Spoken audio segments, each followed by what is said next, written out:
I would like to introduce you our first speaker today, which is Datuk Haji Roselan Juhar, who has been BIMP-EAGA Business Council for more than a decade, about to cover Malaysia scenario business, as what you have seen for so long during the term as your the regional chairman of BIMP-EAGA Business Council.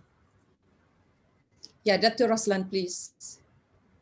Thank you, Eve. Thank you very much. And tahniah lah, because we now have got how much? 73 participants. That is beyond my wildest expectation. Can you slot in my presentation there inside? Share the PowerPoint. Yeah, will do. Okay.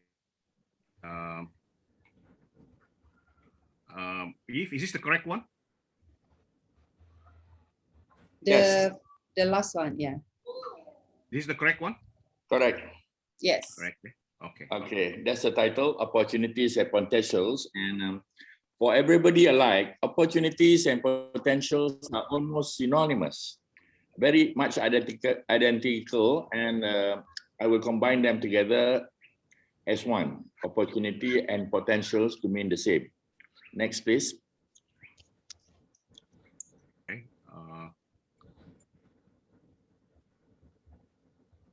Okay, the title here, the export future of Sabah is through the adoption of the green economy. This, I have to stress, the future of Sabah is in the green economy, not the manufacturing, not in the oil and gas. That's why we must put a concerted effort to look into the green economy. This is very important because if you remember, the good old golden days of Sabah is where we have the log exports. Everybody got logs to cut. Everybody got logs to cut, to sawn, and to fabricate for exports. And we make a lot of money those days during the golden age. So when log is not available anymore, and that's where we have got a short depression, and then they invented the kelapa sawit. But under this green economy, there is considerable untapped potential for Sabah green economy. Variable competitive advantage from economic opportunities in the form of new growth sector to sustainability.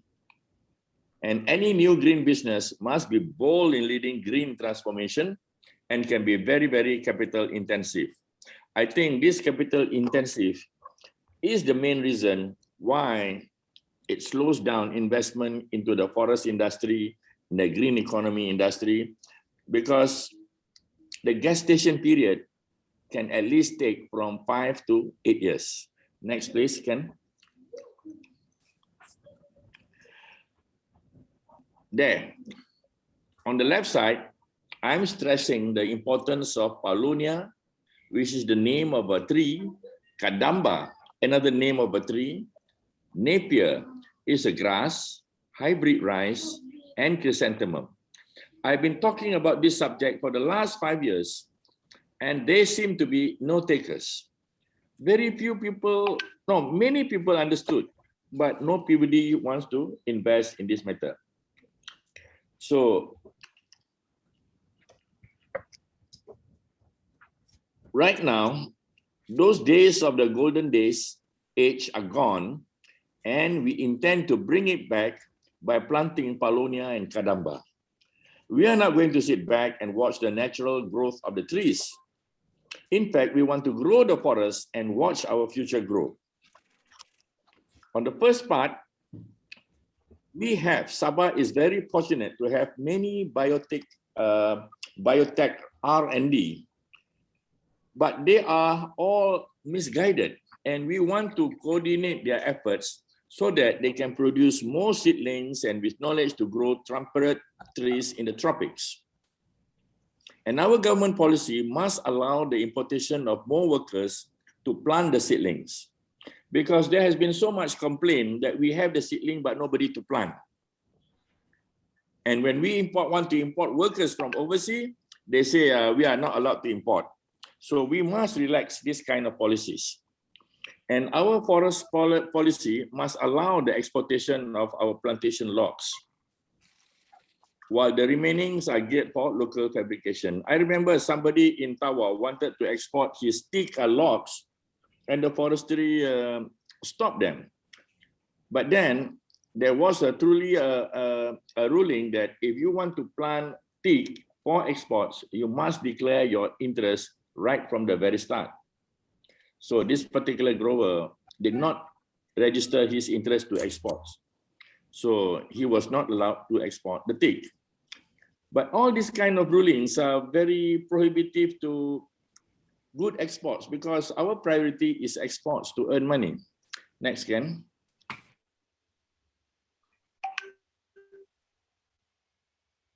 Hang on.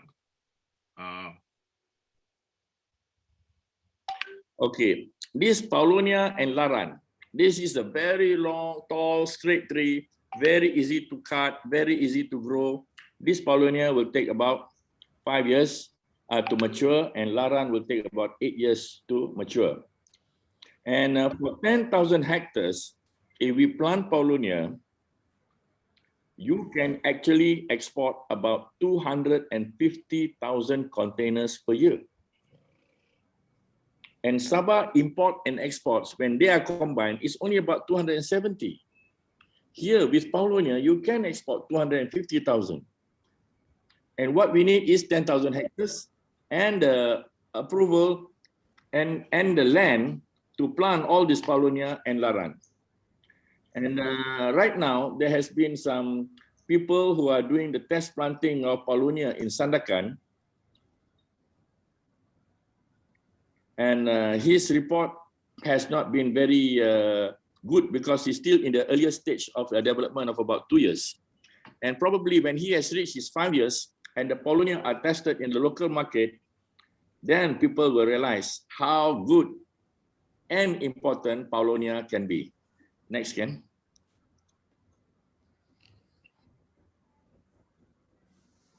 Hybrid rice. This is very important because I think Romeo Castaga is there from the Philippines, because hybrid rice comes from the Philippines, and it is set to it was set to grow rice whose production is between 12 tons to 15 tons per hectare.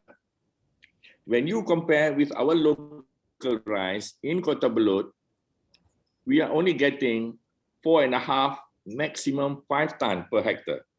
You see the disparity between 5 and 15 tons per hectare. There's about 10 tons per hectare difference. And don't try this hybrid rice, our rice production will never improvise, will never be as good as the Philippines and the Indonesian, because the Indonesians are also using the hybrid rice from the Philippines. People can read, I think. And when you allow the importation of this hybrid rice, you must be prepared, or our government must be prepared to set aside land for rice cultivation with emphasis on mechanization. And I'm only hoping that the facts, the cost factor are made known to the people so that it can be encouraged to invest on the rice plantation. Right now, they are only interested in palm oil plantation. So when you have this land, you must be prepared also for water retention and irrigation canal, because only with sufficient water, the rice can grow well. And this is a capital investment which cannot be relegated. It has to be done. But so far, there's no takers except under the tenureship of Jun Swong, the last Minister of Agriculture for Sabah. He has done something about rice cultivation in Terusan Laju in Sandakan, and they are producing result. Although it is slow, but suddenly Jun Swong is no longer there, and the progress become much slower. Next, Ken. Napier. You know, the history of Napier starts in Africa, where the grass grown and the real owner doesn't know what is it for. So when he cut the Napier, suddenly he noticed all his goats and cattle starts eating Napier. And that's why we notice cattle likes Napier. So India start importing the Napier from Africa, so is Thailand and even the Taiwanese. The Philippines has quietly export Napier to Japan and Korea as winter fodder for their cattle industry. Fodder is the animal feed during winter. And in Taiwan, their research center has produced hybrid Napier with 33% protein contents. So what does this tell you? Protein is very important to as an animal feed because it fattens the cattle. So that's why Napier is good. But so far in Sabah, nobody is planting yet.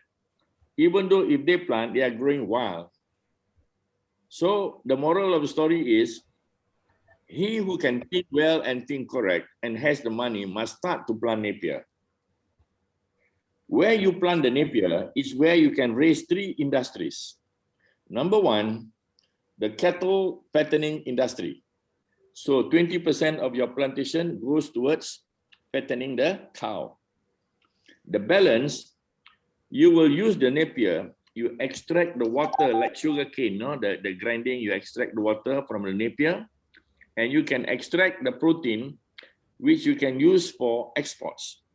Protein is in very high demand nowadays, and you can either export liquid protein or dry protein. And whatever the residue that is left over after you extract the water, they are used to manufacture fuel pellets. Fuel pellet is something like charcoal. It is in the brick form where Korea and Japan will buy. They will use these fuel pellets to boil the water. And the water generates steam, and the steam turns the turbine. So in Korea, we have got about 7 steam turbine, and Japan are all turning their nuclear power station into steam turbine. So this is where the fuel pellets are very important, and we can have ready market in Korea and in Japan. But first, we must plant the Napier. It is my hope and intention to see that everybody starts looking and researching on this Napier, and let's do the investment for this plant. Next, Ken. Okay, chrysanthemum. As you know, that chrysanthemum is the national flower in Japan. Any function, every function, whatever it is, no function, also got function, official function, they must use chrysanthemum.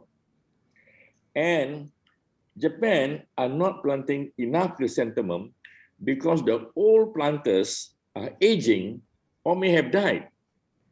And there are no new young replacement. So Japan is forced to import chrysanthemum from Malaysia and the rest of the world. And surprisingly, which I just found out, that Cameron Highland is controlling the business at 60% of what Japanese require.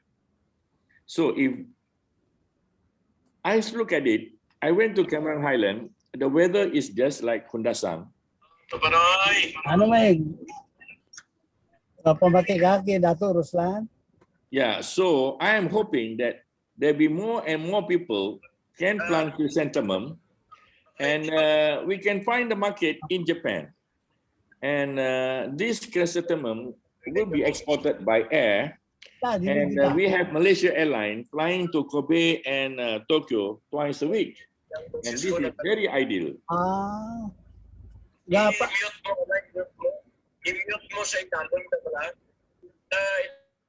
Please mute, Richard, co-host, please mute them, please. Thank you.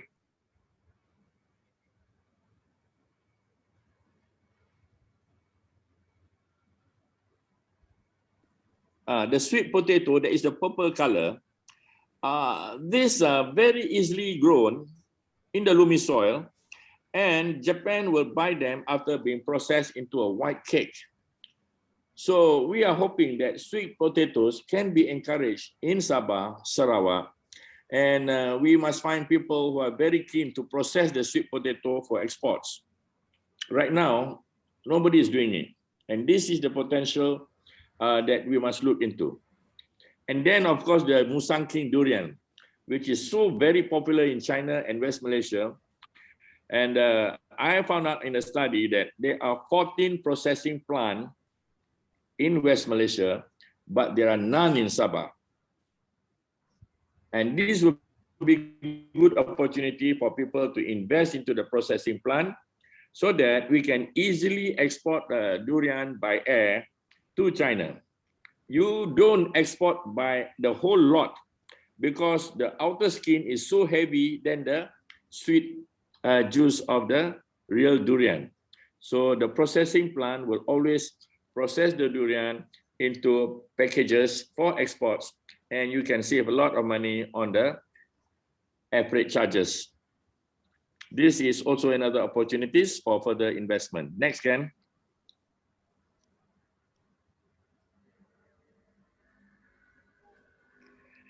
Okay, now this one I said Sabah to give priority towards sustainable investments. You see, academic investors are welcome if they offer prioritize innovation and technology in its sustainability initiatives, because this is in demand. Everybody demands this all over the world. And this is the bullet and the very ingredient to ensure future success to stimulate our green industries. When we have these universities training the people with this kind of technology, then talents are readily available and become much easier to adapt and improvise to overcome the future climatic changes. For the moment, we may be slow to act, and political courage is demanded to offer investor an easier passage to initiate significant environmental responsibility. And this is where Datuk Zaini has to promote, because he is currently the environment chairman, cluster champion for BEBC Sabah. Next, Ken. Will do, Datuk, will do. So why green sustainable economy? Any inaction present a real threat to Sabah's competitiveness in decades that follow. If you don't go towards green and sustainable economy, Sabah exports will be a threat. It will be reduced. Investor favors company with better sustainability efforts. And governments are considering taxes on imports from countries with high carbon footprints. And nowadays, customers are very demanding on sustainable products from the brand they support. So we must not forget about this sustainable, green sustainable economy. Next, Ken.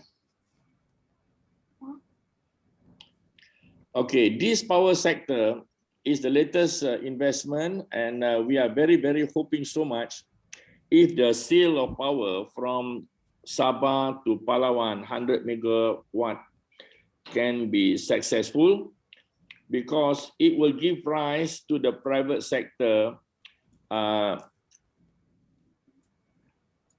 initiate the delivery of power from Sabah to Palawan used by submarine cable, and which involve a distance of 170 kilometers.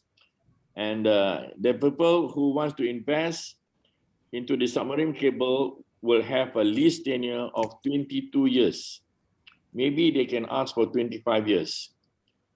This cable will also incorporate a small channel for fiber optics. And this fiber optics can be linked from Kota Kinabalu to Palawan. And right now, Mr. Baroma can confirm that Palawan only have 3G production, which is almost about 1.5 G. And if you send pictures at night, only tomorrow morning you will arrive. So these are the opportunities we can offer. And the next one is an opportunity to companies who are specialized in identifying the perfect location for hydro power station. Because I think our power company are moving towards turning SESB into the future power exporter. And if the timing is right, Sabah can export power to Basulta, which is Basilan, Sulu, and Tawi-Tawi, and also the border areas from Tarakan up to Pontianak. You know, we got about more than 2,000 kilometers of border there, I think, without any power. And with more power station, we can light up the interior, because when the interiors are lighted up, a lot of economic activities can happen. Next, Ken. Finally, here there is a saying that your house must be in order before your business can prosper. This is very important, because if you want to invite direct investment, foreign investment, you must make your house in order. So it is very sad to say that our house is lacking in many controversies. We have got political instability, educational abnormalities, and then racial fusion and harmony, fiduciary control and management, as well as religious integrity and morality. So if all these are synchronized and can make a better situation, definitely foreign investors will come, and definitely local investors also will invest. So right now, we cannot simply ask for more potentials and opportunities to invest when our house is not in order, and we are making it more difficult for investors to start their business. Thanks, Ken. And the last one, I think, yes, this I got from Mr. Baruma from Palawan, because today he sent me a news cutting. He says, Korean firm recognizes POIC logistic potential. So there is a collaboration agreement between state-owned POIC and the South Korean company.